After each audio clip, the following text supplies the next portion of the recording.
but yeah, now.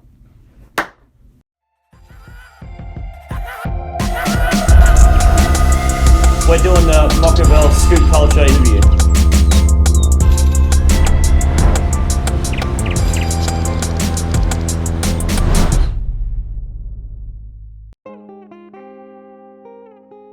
Yeah, my name's Juzzy Carter. I'm 23 years old. I'm from Australia. I'm from Melbourne, Australia. I live in a place called Mount Martha. It's kind of like a beachy town, but yeah, it's pretty nice. And yeah. I've been scootering for like 10 years. Yeah, it's like my first decade now. And yeah, I was skateboarding since I was about 5 years old. So yeah, I've kind of been at the skate park like most of my life. But yeah, scootering when I turned 12 years old. I don't know what pro means. I was sponsored when I was about 14, 15. But I only started getting paid when I was on Mad Gear. And that was about 2015. So I think I would, have been pro for about 4 years if you count it as how long you've been paid. So yeah, about 4 years. I'd say my first influences were some videos. I was skateboarding for like 7 years before I started scootering, and when I just started high school, like some friends were showing me on their computer like videos of Cody Donovan and Terry Price, and remember this French ID video, like the French ID team video?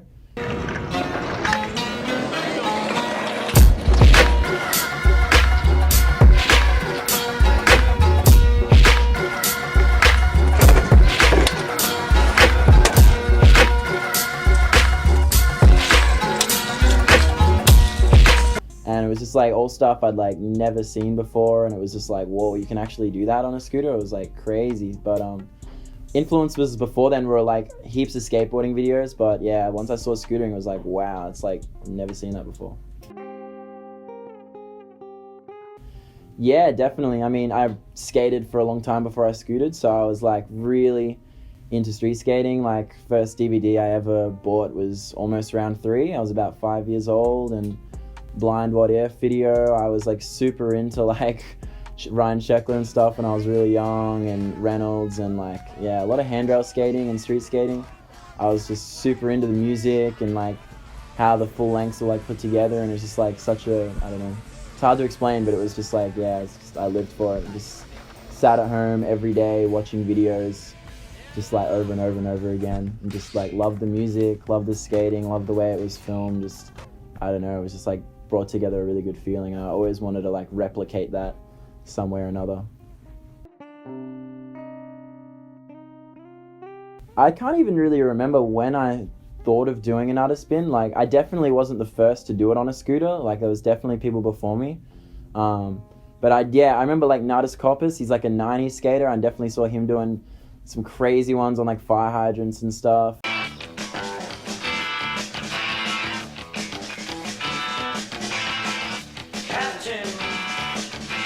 There are doubts regarding your ability. Yeah, I don't know. I just remember seeing like some other skaters, like Jaakko Ojanen, like this Finnish skater. He was doing some really sick ones.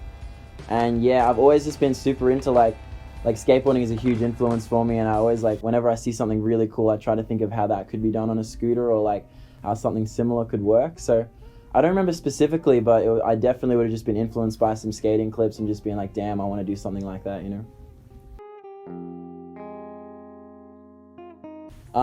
I'd say it's hard to pinpoint like one skater, but I remember seeing Cole Wilson's Souvenir video from Foundation a few years back and just being like, whoa, that's crazy. Like the whole video was just like crazy, like weird handrails, and like it was just like, he was just like doing what he wanted, you know? It was like, it was maybe like one line throughout the whole video, and I just loved it. It was just like, you could tell it was his choice. He just wanted to hit as many gnarly handrails as he could, and I was like super influenced by that, and just like that made me want to just go out there and just find like all like the gnarliest rails, or like just the weirdest rails, and just like make it a mission to like compile them all together.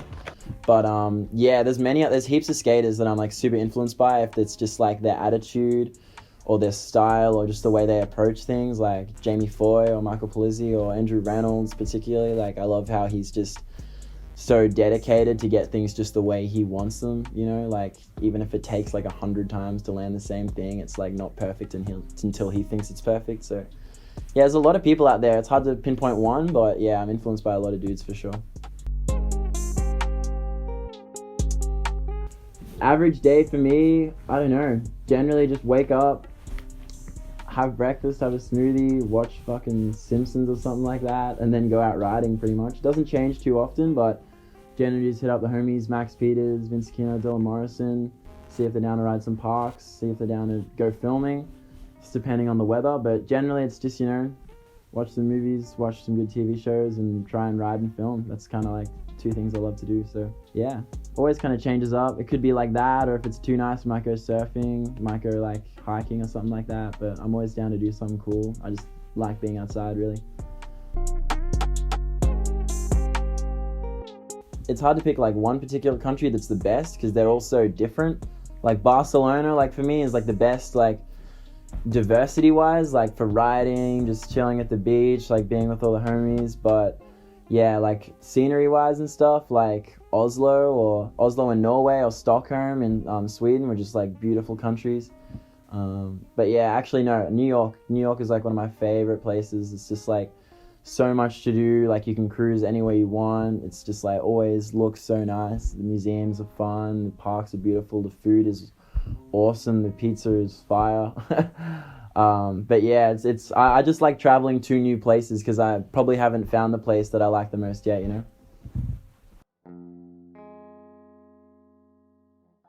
I'd have to say Stockholm. Stockholm was like the best, because I don't know, no one talks about Stockholm. Like a lot of riders being like, oh, Copenhagen's sick and that's like the best place to go. And Copenhagen is sick, but I've just never heard anyone say anything about Stockholm. And I went there and it was like flat rail heaven. Like it was just flat rails around everything. The city was beautiful. The buildings like were all differently colored. It was just such a nice city to cruise around. The people were so nice, and there were just spots for days. And I was there recently for the street jam, and that went off, and all the dudes there are sick. So Stockholm were like was the best, honestly. I did not expect it to be that good.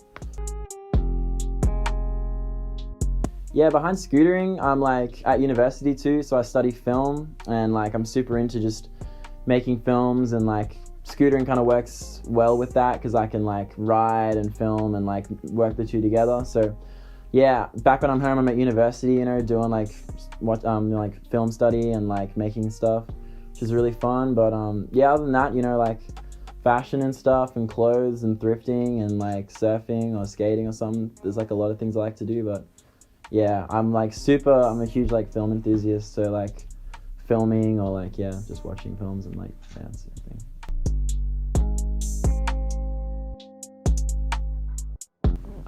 Yeah, that was like pretty unexpected. Hey, like it was definitely something I didn't think I'd ever do, or like something I ever really considered. I was like in New York at a party, and someone was like, people just kept asking me like, who you signed with, and I was like, Mad Gear. I don't know what you're talking about. I've never like thought about that or anything. And yeah, some people just said I should really try it, and I was kind of like reluctant, because it wasn't something I'd ever thought about. And but no, I like went after that. I went on like a road trip with some dudes, and they were just like, dude, you should like really give it a shot, you know, like you never know what could happen. So yeah, I went back to my home city in Melbourne, and yeah, like signed with an agency, and since then I've like, you know, done fashion weeks in Milan and London and like heaps of stuff, and it's been really cool. It's like it's a weird industry, but it's like really fun. Like it's a cool way to travel, and like people in the industry are awesome, and yeah, it's fun. It's just like very different. It's a cool like break from scootering. Like, you know, if I ever like for instance, I got really injured in Coalition, and I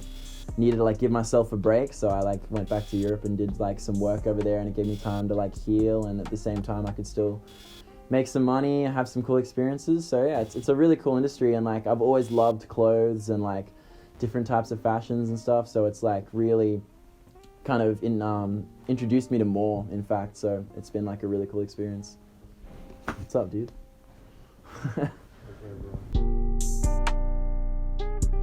So yeah, like my whole scootering career has been videos. Like from the moment I kind of started learning tricks, I was always watching like Max Peters and stuff, and they were always filming edits, so I kind of wanted to do the same thing. And yeah, from like watching skateboarding videos as a kid, like I just always wanted to make my own videos. That was like a dream, and I never got to make a skateboarding video. So when I started scooter riding and like everyone had cameras, it was like, let's go, you know. I just started filming, and like ever since I started, I've been making edits. So like it's always been a part of me that like once I finish one, I have to start one again, you know, like. And it's never felt like an obligation or anything like that. It's just always been like super fun. And it's just like a really cool outlet to be creative and just like, I don't know, especially in the last few years, once I kind of broke off from park riding, it got a lot more interesting for me to like film and like find new terrain and new rails and new stuff like that. So yeah, it's always just kind of been a part of me, and I don't know when I'll stop filming. Hey, it's like you film one and it just never seems to end, but I love it, and I can't see myself stopping filming anytime soon, honestly.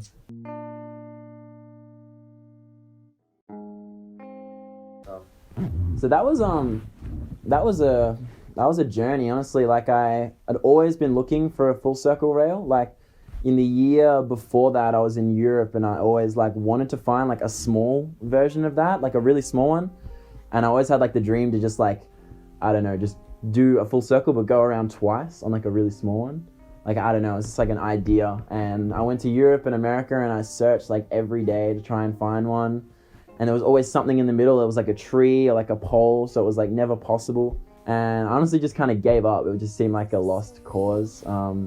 But I just like finished my all the way video. Well, not finished, I'd filmed everything of my all the way video in America, and I didn't have an ender. Like I had some good clips, but not something I could really finish the video with. And my trip was over, and I was back in Australia, and me and Max Peters one day, we just went to this spot like 3 hours away, because there was just heaps of flat rails, like heaps of like massive circle flat rails, and it just looked like a fun day, like fun spot to spend the day at. So we went there, and like all of a sudden we just see this massive full circle rail, and I was just like, oh my god, it's like perfect, but it's, I don't know if it's doable. Like it seems doable, but it'd take me like weeks to land that, you know. And Max is like, dude, like we're not doing anything, let's just film it. Like we got like 3 batteries, let's just film until we're out of battery, you know. It might happen, it might not, but yeah. So basically just started trying it. Like for a good hour, I couldn't get any further than like halfway, and really seemed like a lost cause. Like it was just getting so hard to kind of like figure it out. But after about the 2 hour mark, I was like realizing I had to like, you know, go like almost ride it like a wave and dip really far in if I wanted to like go fast enough and make it all the way around. And like on a couple of them I did that perfect dip and then got all the way around pretty much, and I was like, holy fuck, it's like actually possible. Like I just have to be super lucky. And the one I landed, I can't even remember, because I'd done so many attempts, and like when I did it, it was just like a dream. Like it was just like surreal. Like I didn't even remember like landing. It just like happened. I do remember like coming off the rail and like being like, oh my god, like should I 270 or should I 180? And I just like didn't want to risk it, because I knew I wouldn't even get that close ever again. And I just like was safe and just landed fakey and got the half cab. So yeah, it was like the most surreal moment. I just didn't ever expect to have gotten close, you know. But the moment we got back to the house, I made like 10 copies of that clip on like USBs, hard drives, desktop computers. Like I'm never losing this clip. Like I'm never going to be able to do it again. But yeah, it was like the most satisfying. Like I just something like you want to try. Like I don't even know if this is going to happen, but let's just see, you know. And I'm thankful I stuck it out, because yeah, it was a really happy moment. Yeah, I don't know. Like when I did it, I was just like, okay, I'm pretty sure the scootering community will be like pretty hyped on this. Like no one had done a full circle rail, so I was like pretty like proud of myself. I was like, okay, the scooter community will be pretty hyped on it. And when the video dropped, yeah, it was just like a good response, and I was, you know, I was happy. I was like an ender I was really proud of. But yeah, when it like kind of blew up, I just didn't really know how to react. It was like, what the hell? Like World Star shared it, and ESPN, and like some of my favorite skaters, which I was probably more hyped on, because they were like skaters I'd watched since I was a kid, and I was like so hyped they liked it. But yeah, it's been like insane. Like I'm just grateful. Like, you know, there's plenty of other riders that have done crazier stuff, I think, honestly, but I'm blessed for it to have gone that far, you know, like, been like the last year I've been like all around the world, and like I told someone I ride a scooter and they're like, oh, did you see that guy do the full circle rail? I'm just like, yeah, that was me. So it's like a really surreal experience. But yeah, I'm trying to do two full circles one day. I might be like 80 when that happens, but you know, I'm down to try, as long as someone's got like 50 camera batteries and a lot of patience. But yeah, it'll happen.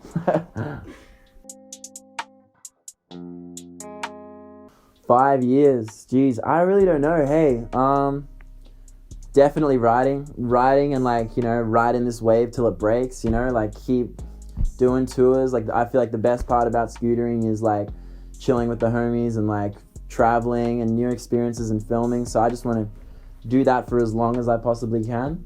Obviously that might not be forever, but like any opportunity that ever comes, I'm down to just do it, because like the last few years have been so sick. So the next 5 years, I hope to keep doing that. I hope to finish my university degree as well, so I've got some kind of a backup plan if all scootering goes to hell. But either way, I'm going to be riding forever. Like, even if I'm not paid, like, scootering is just my life, so I'll always be down at the park or at some random flat rail having fun. So honestly, 5 years, I don't know, but I'll be riding, that's for sure. There's no doubt about that.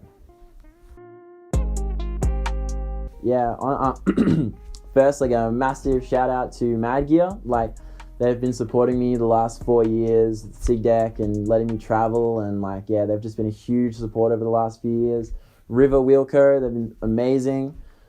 Sig Wheels and everything, and just supporting it. Syndicate Store, like, doing it all for the love of scootering. All my best friends, you know, running a shop, so super hyped on them. Massive thank you. My family, they're like the best, always allowing me to just pursue whatever I want to do. And lastly, Mokovel, for doing it for scootering culture and actually making some sick scooter clothing and getting scooter fashion out there. So I'm hyped for that. And massive thank you to all the fans and just everyone who's scootering and loving life, you know. Let's get it. Yo, it's Juzzy Carter. Check out motherfucking Mokovel, dudes. It's the best shit out there. Thank you. Yeah. That's a wrap. Fuck yeah. Thank you, bro. Anytime, dude. Yeah.